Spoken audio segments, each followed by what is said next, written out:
Before you dive into this emotional roller coaster, let me ask, have you ever found yourself at a crossroads where your past collides with your meticulously planned future? If you're a fan of profound transformations, second chances, and the power of doing what's right, then buckle up. Hit that like button if you're ready to see a millionaire's world turned upside down, and definitely subscribe to the channel and turn on notifications so you don't miss more stories that touch the soul. Also, let us know in the comments where you're watching from right now. Chapter 1. The Wedding Day Collision. The insistent knocking on the front door resonated throughout the mansion. Alexander Vance looked up from the contracts he was reviewing, irritated by the interruption. No one entered his sanctuary without an appointment. "Mr. Vance!" His housekeeper's trembling voice filtered through the intercom. "There's a young lady insisting on seeing you. She says it's urgent." "I don't receive anyone without an appointment, Maria. You know that." "Sir, she has a baby, and she says it's..." "What? Yours?" The solid gold pen slipped from his fingers. Alexander sprang to his feet, his 6'1" frame imposing in the room decorated with the most costly minimalism money could buy. "What is this nonsense?" he snapped, striding out of his study. He crossed the marble foyer with forceful steps. Frustration tightened his jaw. He had built his hotel empire from scratch, controlling every detail of his life. There was no room for surprises, much less scandals. As he opened the door, he found her standing there. A young woman with wild, dark hair carelessly tied back, sun-kissed skin, and eyes that challenged him without blinking. In her arms, a bundle wrapped in a baby blue blanket. "Alexander Vance?" she asked, though it was clear she knew perfectly well who he was. "The one and only," he replied coldly. "And you are?" "Elena Ramirez," she said, lifting her chin slightly. "Carla's sister." The name hit him like a bucket of cold water. Carla. It had been over a year since he last thought of her, since he stopped receiving her calls, since he cut all ties when their relationship became too complicated. Carla, with her contagious laughter and impossible dreams that didn't fit into his plans. "Carla is dead," Elena stated without anesthesia. Alexander felt the ground shift beneath his feet. He tried to maintain composure, but the news struck him harder than he expected. "I'm sorry," he said mechanically, "but I don't understand what this has to do with..." "This is your son," she interrupted him, slightly unveiling the baby's face. "His mother, my sister, died in childbirth 3 weeks ago." Alexander recoiled, as if the words were a physical attack. "Impossible," he murmured. "Carla and I broke up over a year ago." "And you never wondered why she stopped looking for you?" Elena's tone was laced with bitterness. "She was 2 months pregnant when you threw her out of your life like trash." "I didn't. She never said..." "Did you give her the opportunity?" The silence that followed was answer enough. "Mr. Vance, is there a problem?" The honeyed voice of Sophia Maxwell, his current fiancée, floated down from the stairs, perfectly dressed in a cream-colored designer suit, her blonde hair styled in artfully casual waves, her heels clacking on the marble as she descended with feline elegance. "Sophia, this isn't a good time," Alexander replied, without taking his eyes off the baby. "Oh, but what a charming baby." Sophia approached. Her smile didn't reach her eyes. "And who is our visitor?" "No one you need to care about," Elena snapped. Sophia's smile froze. She scanned Elena from head to toe, from her worn jeans to her simple t-shirt. "Alexander, darling, what's going on here?" Alexander ran a hand through his hair, a gesture he only allowed himself when he lost control of a situation. "I don't know," he admitted, and those 3 words cost him more than any $1,000,000 contract. "It's very simple," Elena interjected, gently swaying to calm the baby who was starting to stir. "This child is your son. His name is Leo. He's 3 weeks old. His mother, my sister, died giving birth to him, And now you, his father, are going to take responsibility." Sophia let out an incredulous laugh. "Is that all? You just appear out of nowhere with a baby and pretend Alexander will believe you? Please, how much do you want? Let's end this charade." Alexander raised a hand to silence her. "Do you have any proof?" Elena pulled a crumpled envelope from her back jeans pocket. "The birth certificate where Carla named you as the father. And this?" She pulled out a small box. "The watch you gave her for her birthday. She said you'd want your son to have it someday." Alexander took the watch with trembling fingers, the engraving on the back. "For every moment. AV." "This doesn't mean." "DNA tests can be arranged tomorrow morning." Elena cut him off. "I have no problem with it." The baby's cry broke the tension of the moment. Elena gently rocked him, whispering soothing words. Alexander watched, mesmerized, the small, wrinkled face peeking out from the blankets. "I need time to process this," he finally said. "There's no time," Elena replied. "I have to go back to work in 3 days. I can't take care of him alone, and I'm not going to hand him over to strangers when he has a perfectly capable father to support him." "This is ridiculous," Sophia interjected. "Alexander, you can't be considering." "And what exactly do you propose?" he asked.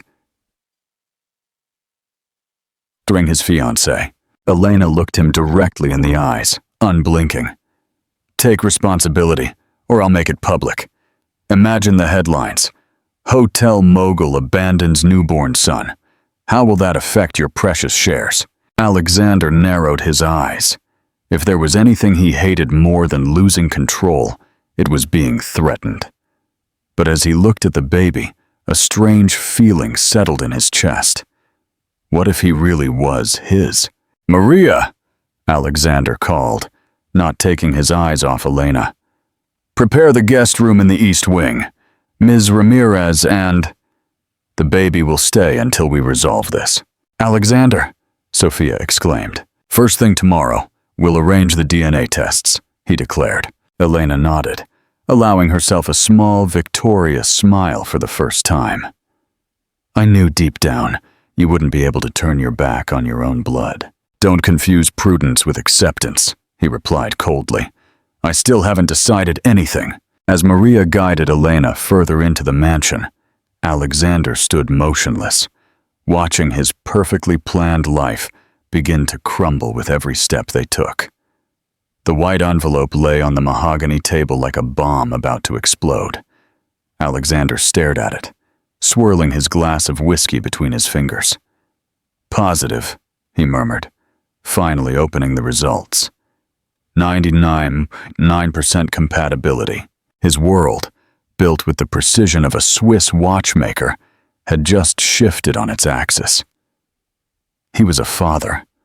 The word resonated strangely in his mind, like a language he had never studied. Leo's crying pierced the mansion's hallways. 3 days, and he already recognized that sound among 1,000. He rose automatically before stopping halfway. What on earth was he doing? That's what staff was for. Chapter 2. A glimpse of the past. "What will you do now?" Elena's voice startled him from the doorway. "You can't pretend we're a passing nightmare anymore." She held the child against her chest. Her loose hair framed her determined features, so similar to Carla's, but with something different, more defiant. "We'll hire a nanny," he replied dryly, "and find a suitable apartment for both of you." "Excuse me. Are you kicking us out?" "I'm offering you independence," he corrected. "With generous child support, of course." Elena advanced until she was inches from his face.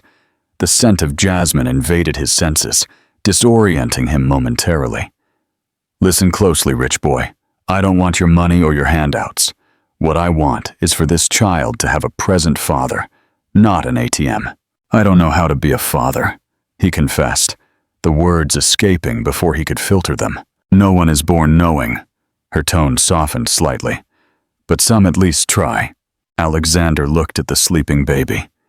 So small, so vulnerable. His son. The idea was slowly materializing.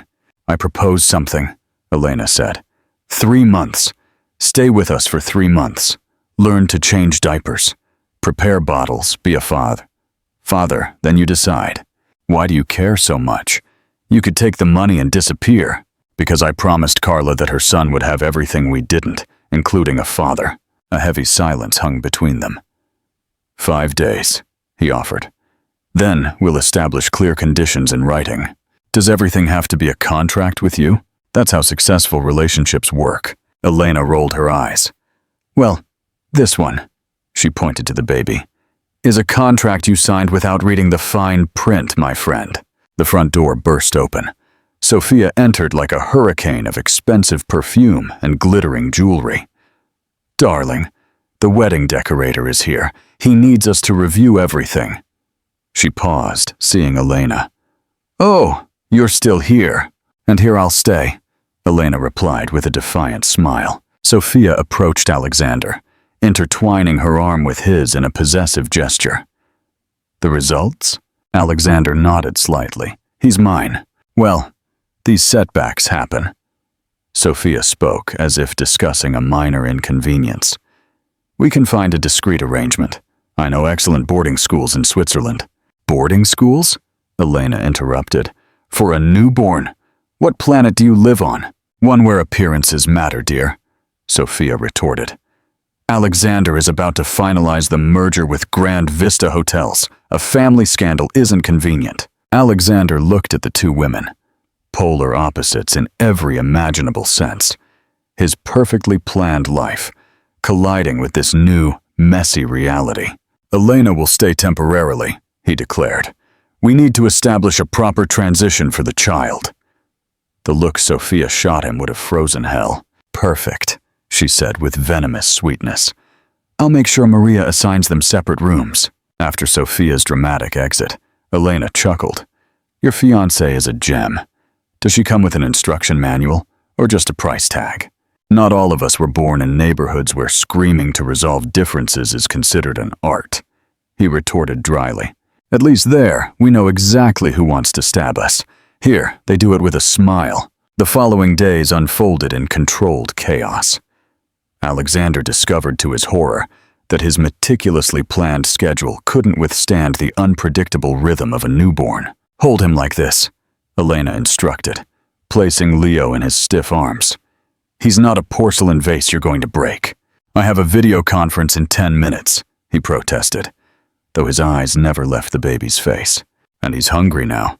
Who do you think wins? By the 4th day, Alexander had canceled 3 meetings, appeared with milk stains on an international video conference, and slept less than during any hostile negotiation. This is unsustainable, he grumbled, while preparing a bottle at 3 a.m. Elena watched him from the doorway, a smile playing on her lips. You're almost a pro. You just need to do it without looking like you're defusing a bomb. Something in his chest loosened when he managed to get Leo to take the bottle without crying. We need clear rules, he said without looking up. An agreement that benefits everyone. Elena approached, accidentally brushing his arm as she leaned towards the baby. Do you always reduce everything to numbers and clauses? It's what I know how to do. Well, you're going to have to learn new tricks, she whispered. Hearts don't work with contracts. Chapter 3. The Deeper Game. On the 5th day, the document was ready. Alexander spread it on his desk while Elena read each line carefully.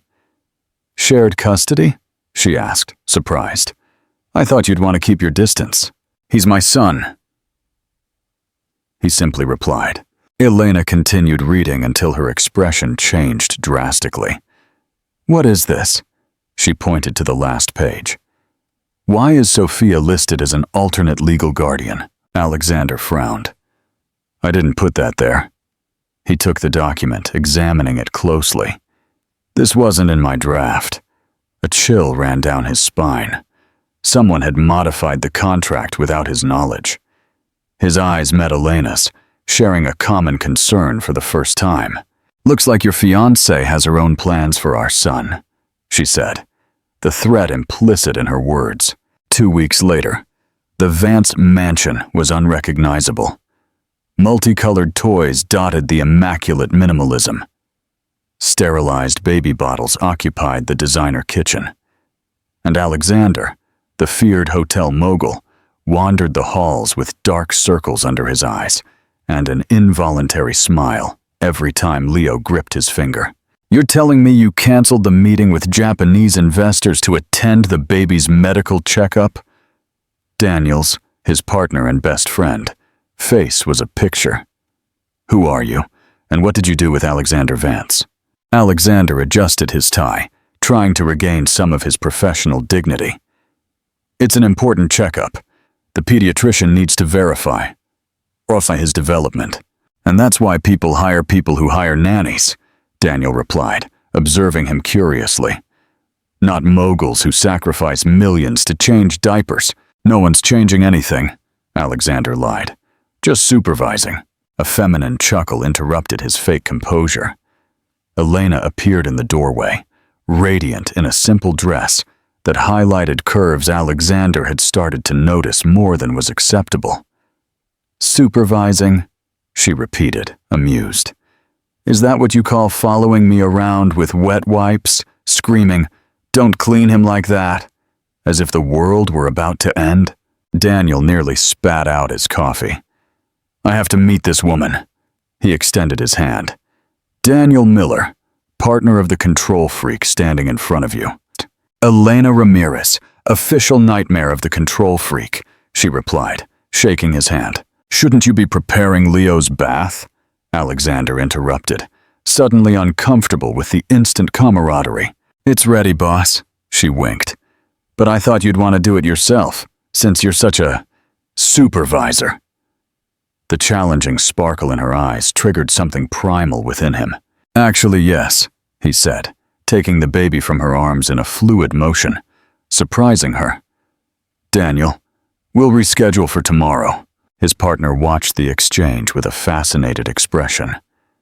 Of course, the fate of an empire can wait for paternal supervision. When they were alone, Elena crossed her arms. "What's bugging you?" Daniel seemed nice. "Too nice," Alexander muttered, instantly regretting it. "Wait, are you jealous?" Her face lit up with glee. "Holy cow, the great Alexander Vance, jealous of a conversation!" "Don't be silly," he replied, concentrating exaggeratedly on measuring the water temperature. "I'm just looking out for Leo's interests. How does Leo benefit from you being a grouch with my first human contact in weeks?" Alexander met her gaze. "You don't need human contact. You have Maria and John and me. You have me."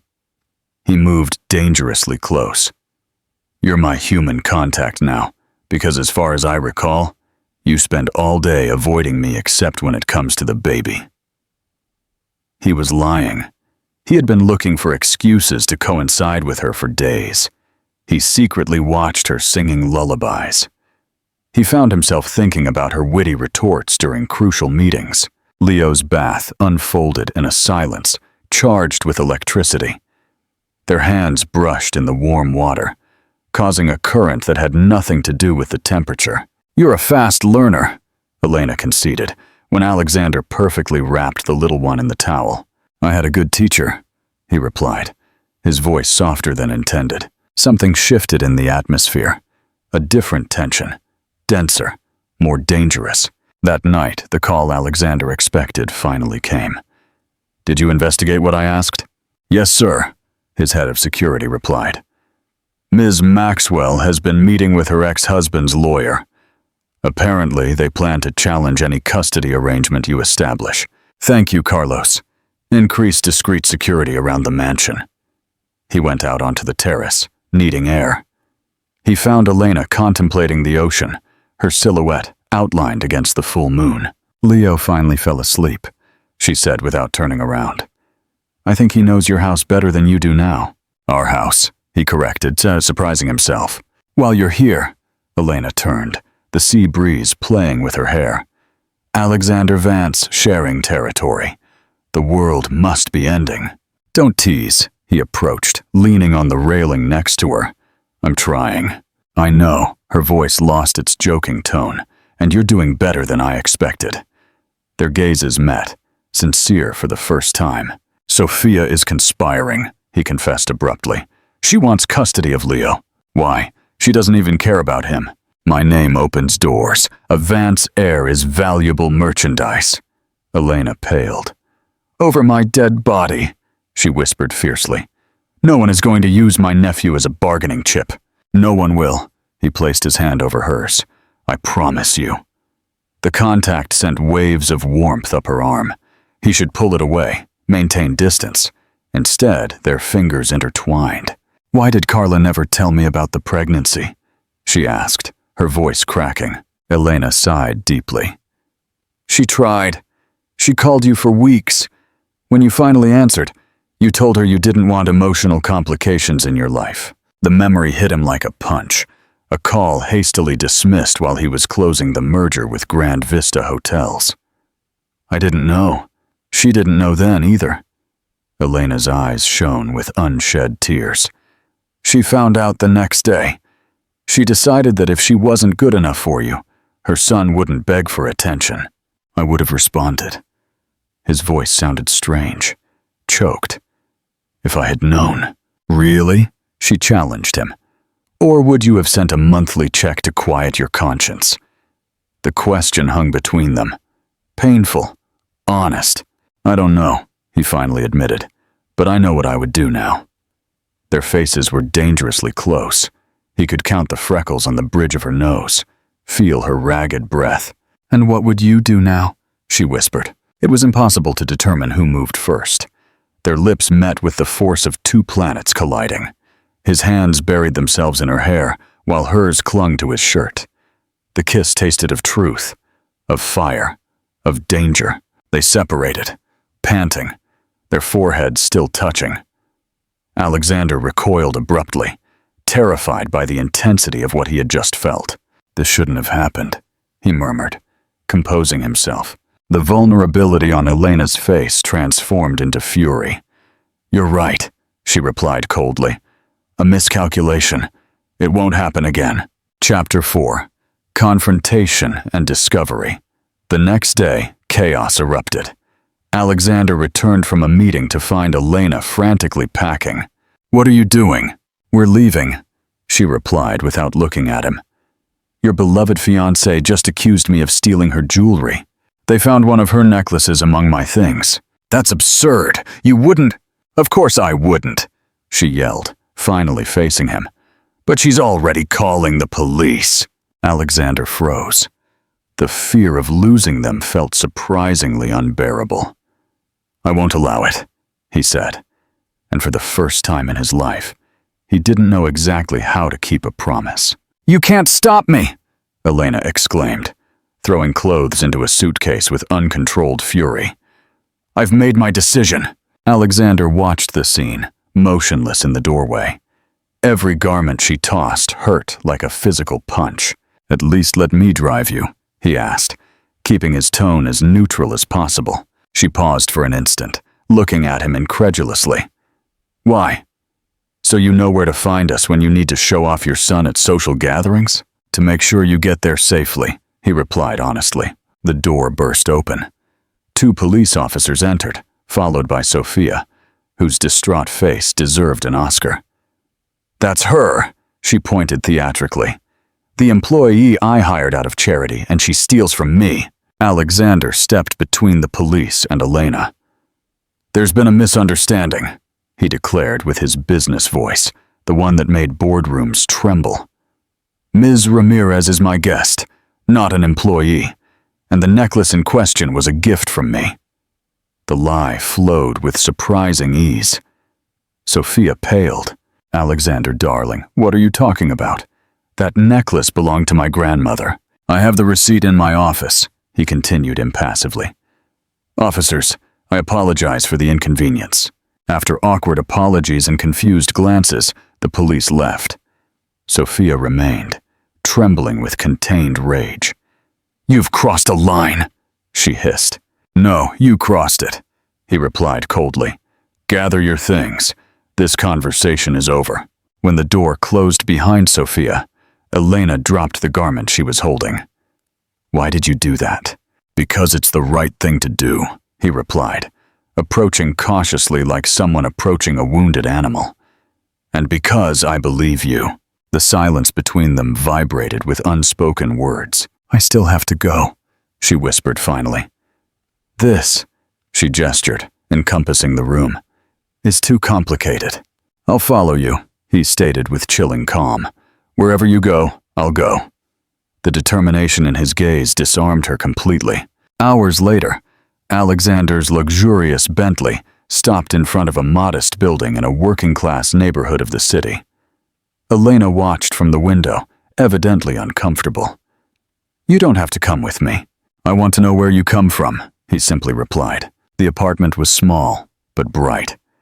Abundant plants in every corner, walls painted with vibrant colors, and framed photographs. A real home, not a magazine residence. "Carla adored this place," Elena commented, as she prepared coffee in a tiny kitchen. She said it had personality, not like those aseptic hotels where she worked. Alexander walked through the space slowly, absorbing every detail. He stopped in front of a photo where Carla smiled broadly, holding a diploma. "I never knew she studied design," he murmured. "There was a lot you didn't know about her," she replied, without hostility, just sadness. She worked double shifts to pay for college. She dreamed of designing spaces that told stories, not just impressed. Something broke inside Alexander.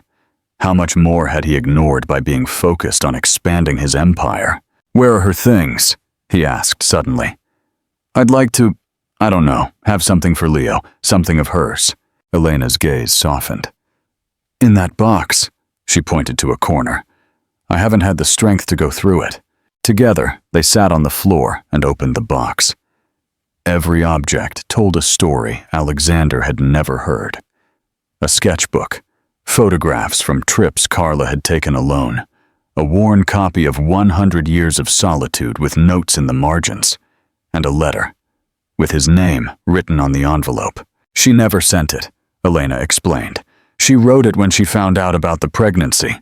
Every week she said she'd finally send it," Alexander completed, taking the envelope with trembling hands. "But I didn't deserve to know." The letter was brief, painfully honest. It asked for nothing. It simply explained that she would bring his child into the world, that she didn't expect recognition or support, but that she wished he could know him someday. One line resonated powerfully. "I'm not asking you to love us, only that you don't forget us." When he looked up, tears streamed freely down his face. It was the first time he had cried since his mother's death, 20 years ago. Elena, surprised by this unexpected vulnerability, instinctively approached. Her fingers brushed his cheek, wiping away a tear. "She never hated you," she whispered. "She just wanted you to be happy, even if it wasn't with her." Alexander trapped her hand against his face. "I've built my entire life believing that success justified everything," he confessed hoarsely. "And in 3 weeks, a baby and you have questioned everything." Their gazes met, stripped of pretense. There was no kiss this time, only a deeper connection, more terrifying than any physical contact. Leo began to cry, breaking the moment. Both moved simultaneously to attend to him, clumsily bumping into each other. "I think he's hungry," Alexander said, expertly preparing a bottle. Elena watched him, genuinely impressed. Who would have thought the fearsome mogul would become such a dedicated father? "Who would have thought the rebellious sister would be the one to teach me?" he retorted with a shy smile. While feeding Leo, Alexander made a decision. "Come back with me," he asked bluntly. "The mansion is big. You can have your own space, without Sophia, without pressure, just until we find the best arrangement for everyone." Elena hesitated. "I don't belong in your world, Alexander, and I fear Leo doesn't either." "Then teach me yours," he replied simply. "Show me what I've missed." Chapter 5. Unraveling the web. Back at the mansion, as Elena put Leo to bed, Alexander's phone vibrated with an urgent notification. The private investigator he had hired had found something disturbing: a modified will, an altered custody clause. Ms. Maxwell had hired a fraudulent notary, original documents attached. Alexander reviewed the files, feeling the ground vanish beneath his feet. Carla's original will made it absolutely clear that she wanted Elena to have custody of Leo if anything happened to her. Alexander could only intervene in the child's upbringing if he married someone who demonstrated genuine love for the child. Sophia had manipulated the documents to make herself the legal guardian, completely removing Elena from the picture. His phone rang again. A text message from Sophia. "Darling, shares are up 15% with the announcement of our marriage. The lawyer has everything ready for sole custody. I hope that woman and her drama are out of our lives soon. Kisses." Alexander stood motionless, blood boiling in his veins. When Elena returned to the living room, his expression must have alerted her. "What's wrong?" she asked, approaching worriedly. Alexander showed her the documents, unable to speak. "According to this," she murmured, confused, "you and I should marry?" "It's the only way to respect Carla's wishes," he replied gravely, "and the only way to protect Leo from Sophia." Their gazes met, the weight of the proposition hanging between them like a storm cloud. "Are you asking me to marry you, Alexander Vance?" she finally asked, a mix of sarcasm and shock in her voice.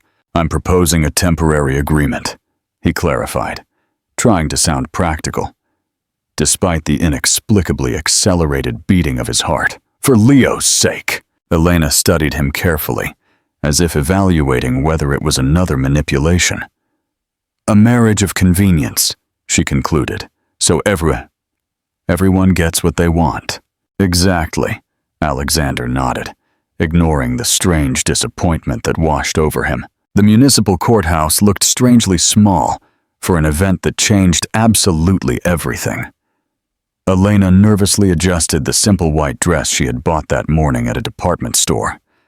Beside her, Alexander signed documents with the same concentrated expression he used to close multi-million-dollar mergers. "The rings?" the judge, a middle-aged woman with a skeptical gaze, asked. Alexander pulled out a small blue velvet box. Elena held her breath. They hadn't talked about rings. "I hope it's to your liking," he murmured, as he slid a simple silver band with a single small diamond onto her finger. It wasn't ostentatious or flashy, it was perfect. "When?" she began. "This morning," he replied, avoiding her gaze. It seemed appropriate to maintain certain formalities. Her fingers trembled slightly as she placed his on him. "By the authority vested in me by the state, I now pronounce you husband and wife," the judge announced mechanically. "You may kiss the bride." Both looked at each other, paralyzed. They hadn't considered this crucial detail. Alexander leaned in slowly, his lips barely brushing hers in a kiss, as brief as a whispered promise. Yet the electric current that ran down her spine was anything but brief. "Congratulations, Mr. and Mrs. Vance," the lawyer's voice broke the spell. "All documents are in order." Stepping out of the courthouse, a barrage of flashes momentarily blinded them. "Alexander! Alexander!" reporters shouted. "Is it true you left Sophia Maxwell for your ex-lover's sister? How long have you been secretly seeing each other? Is the child really yours, or is this a plan to access the Vance fortune?" Alexander protectively wrapped an arm around Elena's waist, guiding her towards the waiting limousine with the door open. "We weren't prepared for this," he apologized once inside the vehicle. "I should have considered it." Elena still felt the warmth of his hand on her waist. "How did they know?" "Sophia, probably," he replied with bitterness. "Her family has contacts in all media." Alexander's phone vibrated incessantly. Calls from partners, clients, friends. The news spread faster than a Caribbean hurricane. By sunset, all television networks were talking about the hotel mogul's scandalous shotgun wedding. Social media was ablaze with speculation about the mysterious woman who had conquered the business world's most eligible bachelor. The mogul marries his ex's sister and the mother of his child, Daniel read via video conference. I must admit, Alexander, when you decide to turn your life around, you do it spectacularly. I'm just protecting what's mine, he replied in a neutral tone. And what exactly is yours now? His friend asked perceptively. Just the child, or also his aunt turned wife? Alexander abruptly cut the call. That night, dinner passed in uncomfortable silence. Maria had prepared a special table with candles and champagne, assuming they would want to celebrate. I can ask them to serve in separate rooms, Alexander offered. It's not necessary, Elena replied, nervously fiddling with her ring. We have to keep up appearances, don't we? Even here, the champagne helped dissolve the tension. One glass turned into 2, then 3. Soon they were conversing almost normally about Leo, who was sleeping peacefully, watched by the night nanny. He has your frown when he's concentrating, Elena commented, smiling, and Carla's smile. He added softly, but the determination is all yours. Mine? She was surprised. The way he scrunches his face when he doesn't like something. Exactly like you when you argue with me. Both laughed, the sound strangely intimate in the too large dining room. We should discuss, Alexander said after a moment. Arrangements for the night. The reality of their situation hit them like a cold shower. I can sleep in another room, he offered. No one has to know. Elena looked at her empty glass. The servants talk, the journalists lurk, and I know enough about your world to know that any crack in our story will be exploited by Sophia. She looked up, resolute. We'll share a room. It's the most logical thing. If it had been only logic that motivated her decision, perhaps they could have feigned indifference when entering the master bedroom together. But when Alexander closed the door behind them, the electricity in the air had little to do with convenience. The bathroom is over there, he unnecessarily pointed. You can get ready first. Elena felt it, clinging to her toiletry bag like a lifeline. Under the hot shower, she tried to control the whirlwind of emotions consuming her. It was an agreement, a contract, nothing more. Stepping out, wrapped in a simple cotton nightgown, she found Alexander gazing at the city from the window. He had removed his tie, and the first buttons of his shirt revealed a tanned neck she had avoided looking at too much. Your turn, she murmured, passing him. The accidental brush of their arms triggered a mutual shiver. Alexander gently caught her wrist. Elena. His voice sounded strange, almost vulnerable. This doesn't have to. Her lips interrupted his words. An impulsive kiss, born of weeks of accumulated tension, stolen glances, shared moments with Leo. Alexander responded instantly, pulling her into his arms. There was no longer any charade to maintain, no excuses to offer. Just two people yielding to an attraction they had denied from the very first moment. Hands explored forbidden territories, discovering, exploring. Clothes fell to the floor in abandonment. Promises were whispered against burning skin. This complicates things, Elena gasped as he traced constellations on her neck. Everything's been complicated since you showed up at my door, he replied, lifting her into his arms towards the bed. What followed was a different pact than the one signed hours earlier. A contract sealed with sighs and whispered names in the dark. The perfect fusion of two seemingly incompatible worlds.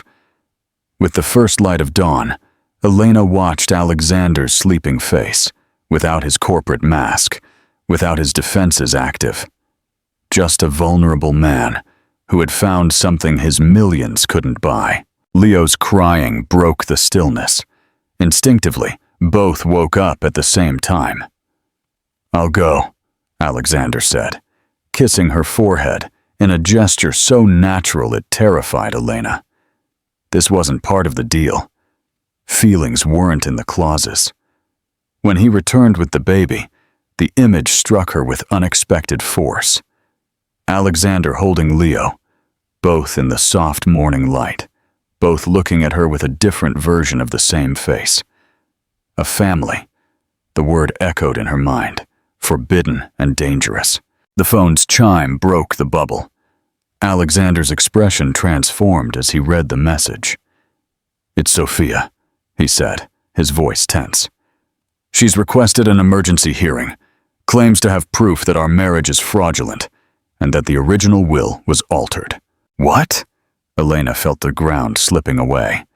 "But we have the original documents, which mysteriously disappeared from my lawyer's office this morning," he completed grimly. "She's one step ahead." Elena instinctively hugged Leo, panic growing within her. "What can we do?" Alexander looked at her with an intensity that burned. "Fight. Together."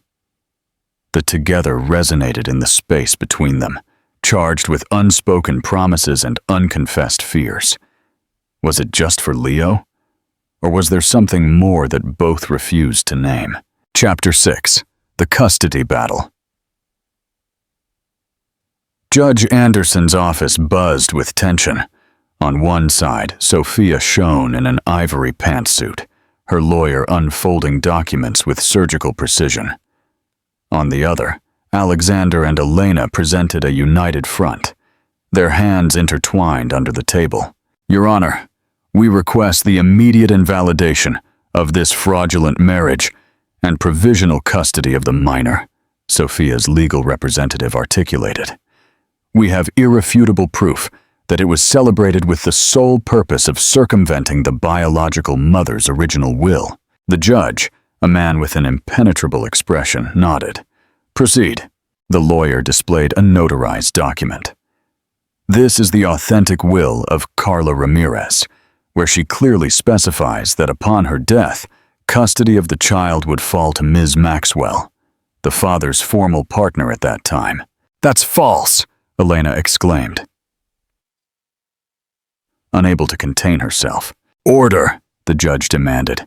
"Mr. Vance, do you have any evidence to contradict this document?" Alexander exchanged a look with his lawyer, who imperceptibly shook his head. "We request time to gather additional evidence, Your Honor." Sophia's triumphant smile lit up the room. "Granted," the judge ruled. 48 hours. In the meantime, the minor will remain under shared custody of both parties." "Shared?" Sophia shrieked. "But the child needs to be in a stable environment." "My decision is firm, Ms. Maxwell," he replied sharply. "Either shared or exclusively with the Vances until final resolution." Rage momentarily disfigured Sophia's perfect face before she regained her mask of maternal concern. Leaving the courthouse, Elena trembled uncontrollably. "What if we don't find anything? What if they take Leo away from us?" Alexander pulled her close, completely ignoring the photographers. "It won't happen," he promised. "Something doesn't add up about all this." At the mansion, Alexander disappeared into his study, making frantic calls while Elena rocked Leo, trying to convey a calm she herself didn't feel. Close to midnight, Daniel appeared with a triumphant expression and a folder under his arm. "I've got it," he announced, entering the study. "The money trail never lies." Alexander spread the documents on the desk. Bank transfers, phone records, recovered messages.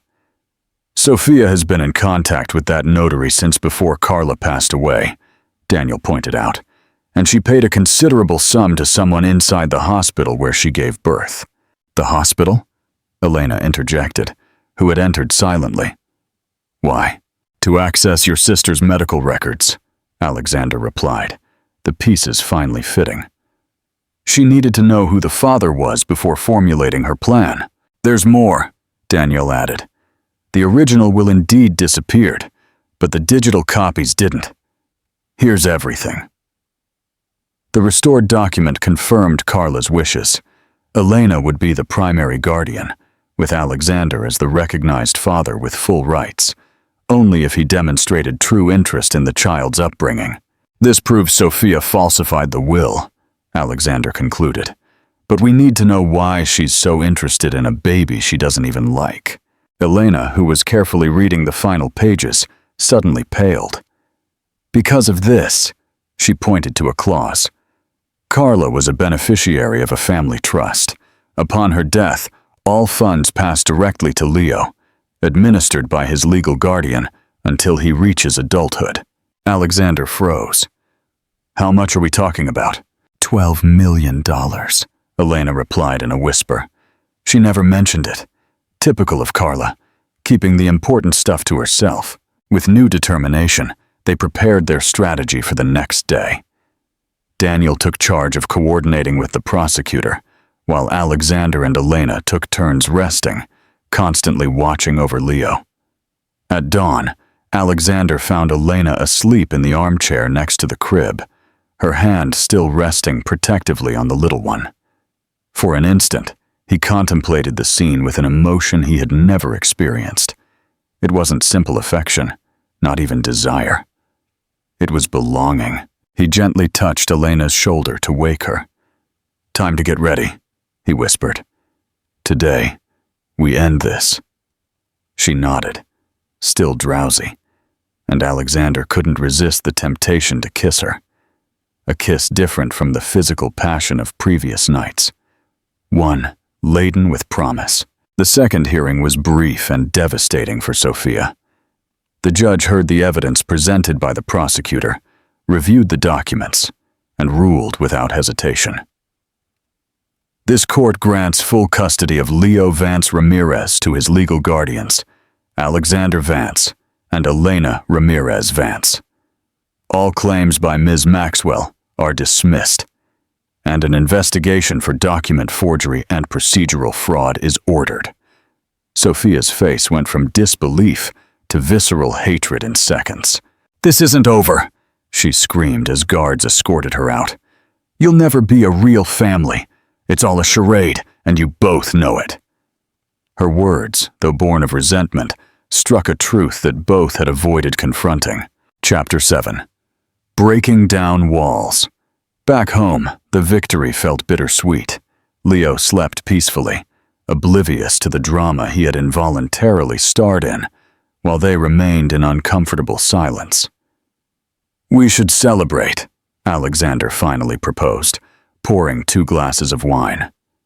"We won." "Yes," Elena replied distractedly. "Leo is safe." "But?" he inquired, sensing the doubt in her voice. She sighed deeply. Sophia was right about something. This started as a charade, a convenient arrangement. Alexander left his glass untouched. "It started? I no longer know what's real and what's part of the agreement," she confessed, avoiding his gaze. "The kisses, the nights together, are they genuine or just performances to strengthen our alibi?" The question hung between them, heavy and urgent. Alexander tried to answer, but the words refused to come out.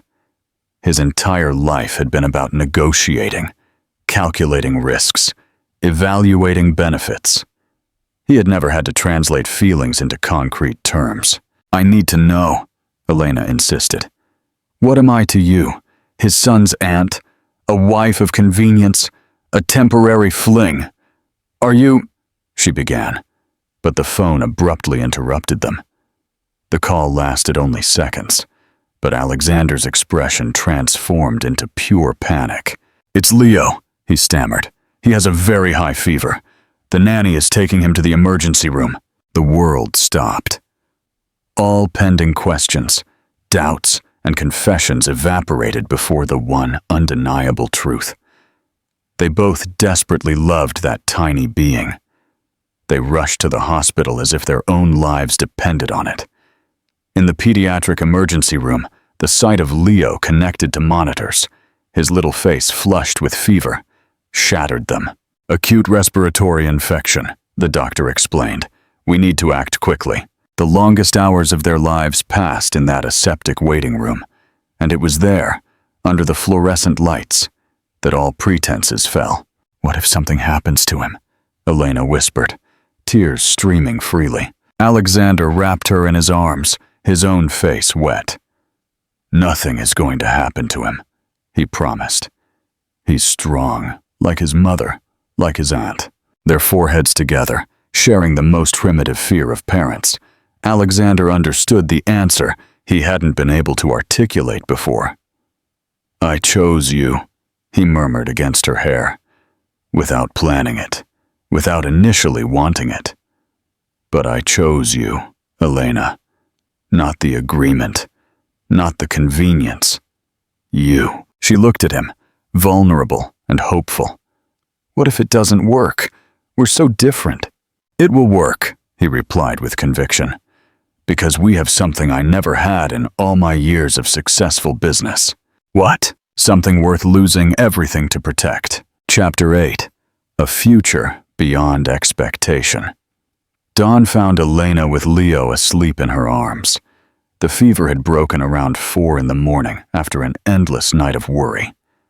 Alexander dozed uncomfortably in the armchair next to the hospital bed, his hand still intertwined with hers. "The crisis has passed," the pediatrician announced during his morning rounds. "You can take him home this afternoon." Relief floated in the air like a physical presence.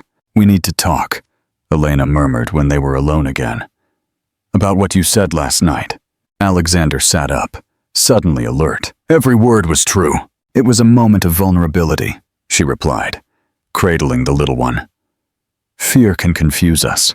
"Or clarify everything," he countered, approaching to sit on the edge of the bed. "Sophia, the will, the fights, all that was noise.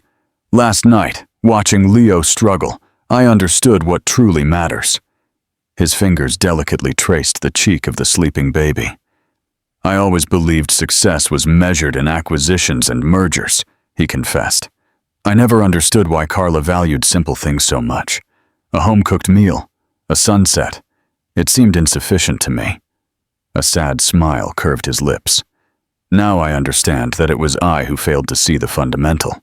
Elena watched him in silence, her heart torn between hope and fear.